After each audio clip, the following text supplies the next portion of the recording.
just a couple of things.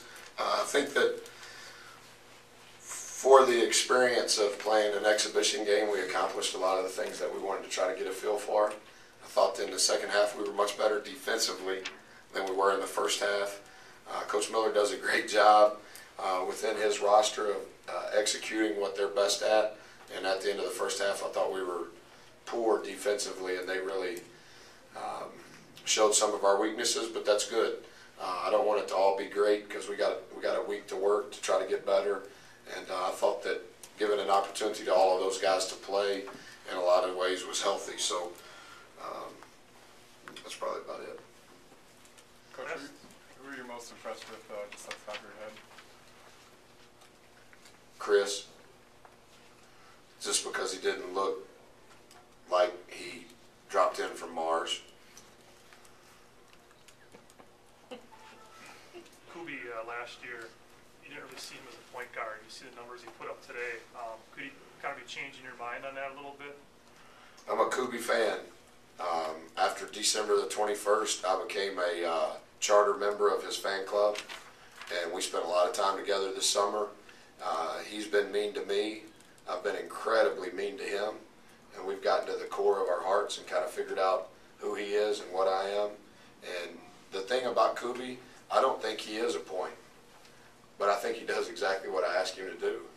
And considering we don't have any other choices other than Mo, he's done an outstanding job. His pace is great every possession. He throws the ball ahead. He understands who needs to get the ball, where they need to get the ball, when they need to get the ball. And since Junior's been hurt and DJO's been out, you know, you've been there. Our practices are, it's hard to have practice. Junior's out, DJO's hurt. Well, who else can play guard? Not point, just guard. And Kubi's done unbelievable. Unbelievable. Do you think you could realistically go with the backcourt like you did today in a Division I game, normal game, not conference game? You can do it. Whether or not you'll have success with it, I don't know. You know, again, I don't know how it's all going to play out. Mo's got to be able to play the point. That's the only position he can play. Kubi's got to be able to play the point and the two. DJO's hurt again, so you know we're back to square one. So I don't know how it'll play out. Did he re-aggravate that I in don't the game? know. I walked away. I didn't want to hear. I'll figure it out when I get back. I don't know if it's re-aggravated or I don't know. It couldn't have been all that serious. I mean, he came back in the game in the second half. And then I took him out when he was limping because it looked like it was progressively getting worse. So. Coach, on Thursday you talked about wanting to play as many different combinations as possible. Obviously, it seemed, at least from our perspective, that your returning starters were the most effective out there. But were there any other combinations that you saw and you liked? Yeah, I thought J-May did some really good stuff, and I thought Bikes did some really good things. I think that it's probably a balance of both. You know, letting your returning guys get a feel, letting newcomers play with the returning guys and get a feel, and letting the newcomers just play and get a feel. But we run into the same scenarios. Who's going to play the point? Who's going to play the two? And if you move Czar to the three, then who's playing the 4 and the 5? I thought J-May did good at times. He's too careless with the ball. He's got to be able to finish plays at the basket. He'll start figuring that out. He's much better than he was. Dwight is, once he figures out exactly what we want to do defensively, I think he's going to be really good. Coach, in the past you've kind of relied on last year like 3 or 4 guys mainly to score. Today you had 11 guys get on the stat sheet. Does that make you more comfortable as a coach knowing you got a lot of options compared to just a few? I don't know. Those few finished in the 3 of those few finished in the top 10 in school history in scoring. So those were 3 pretty good ones. I think Jimmy is much more offensive minded than he was a year ago.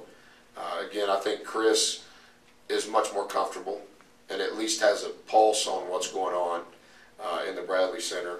I think Bikes can really score. I think J-May will get some tough man points. He's not going to be a guy that we're going to throw it to get one. But I think as his career unfolds, I think that he will be. DJO could probably score a basket better than anybody on our team if you just throw it to him and say, hey, go get one.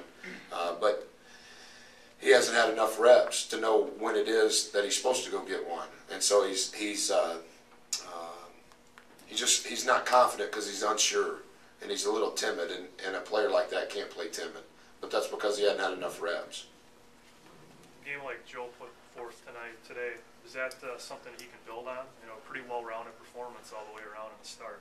Yeah, he did good. You know, like I think I said it to Homer before the game, Joe will mess up probably every possession on offense and defense, the intricacies of what we're trying to do. What he won't mess up, though, is when the ball goes up, he'll chase after it. And if he catches the ball and nobody's around him, he's strong-minded enough that he'll shoot it. And I'm okay with that because I think as things begin to take place, I think he'll get better at the intricacies. But I don't think that you can replace having the heart to chase after a ball. And he'll go get a ball. And I think, you know, if he could average, he won't get 5 assists. I don't know how he got the 5. But the one thing that I will say that he does better than anybody on the team is when he catches it at the top of the key, he'll throw it high-low.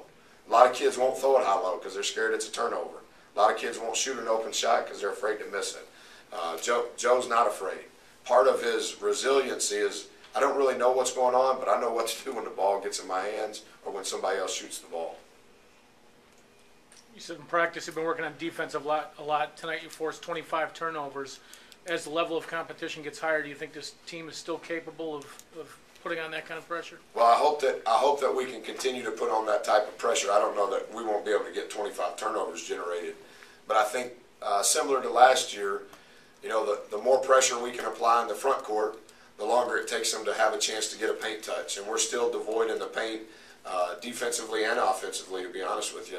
And so we've got to keep the ball high on the floor. And I think that Mo and Kubi and Bikes, and when DJ gets healthy, Jimmy's our best defender because he understands how we want to play, and he does it every single pass, and that gives him a chance because he's playing angles. But we've got to be able to keep the ball out of the paint. If that means that it translates into turnovers, that's great. How would you assess use today? Awful. Is that what you expected for first time out? Pretty much. He doesn't understand how to defend, so he fouls every single time, either because he's late before his guy catches it, or when his guy does catch it, he's late, and so he settles behind the post and he fouls. He's come a long way. He's got a long way to go, but I didn't think he was very good. Did Chris do enough on defense to impress you a little bit more than what you would have expected? Probably. He can't guard those guys running around out there. You know, he's going to guard guys that look like him without goggles. That's who he's going to guard. And when he's out there chasing guys on the perimeter, you know, I think it's hard to get an assessment of did he really do a good job. The thing about Chris, though, what's transpired is since the season has been over, he's arguably been one of our top 2 or 3 workers, and I believe that confidence comes from your work. I can say really, you know, a lot of nice things, and you know, you're doing good, and keep working, and all that works. But in his heart, and in anybody's heart, if you're not working, you're not going to gain confidence. And he's gained confidence from his work, and I want him to do great because he's turned into a worker, and he's turned into a guy that every day when he comes to the gym, he wants to get better. And I think that he has a bright future, to be honest with you. I don't think he's an all-conference player. But I think if you have 5 post guys on your team, guys that you would say are post guys, he's worthy of being in that 5 in the Big East. It's just that he's a sophomore, and his freshman year, he did absolutely nothing other than be hurt.